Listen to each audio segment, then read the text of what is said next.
Muling namataan kaninang tanghali ang makakapal na usok mula sa bunganga ng Bulkang Taal. Nananatili rin sa mahigit 11,200 tons ang sulfur dioxide emission ng bulkan.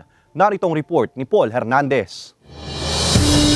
Pansin ang unti-unting paghawi ng ulap sa taas ng Bulkang Taal habang tumatanghali kanina. Bahagyayang naaninag kaninang umaga dahil sa naranasang pag-ulan sa lugar. Pero sa bunganga nito, may makakapal pa ring usok na namamataan. Ayon sa PHIVOLCS, normal ang paglalabas ng usok nito. Nasa moderate level lamang daw ito. There are times lang talaga na malakas yung usok niya kasi may tubig naman talaga, so malalakas lang yung usok niya. Nananatili pa rin sa mahigit 11,200 na tonelada ang volume na napakawalang sulfur dioxide o asupre ng Taal. Mula sa huling monitoring na 10 volcanic tremors, walang mahihinang pagyanig na naitala ang ahensya nitong magdamag. Wala ring naitalang volcanic smog o VOG ang PHIVOLCS. Pinaaalalahanan pa rin ng publiko na mag-monitor at alamin ang sitwasyon sa paligid para na rin sa sariling kaligtasan.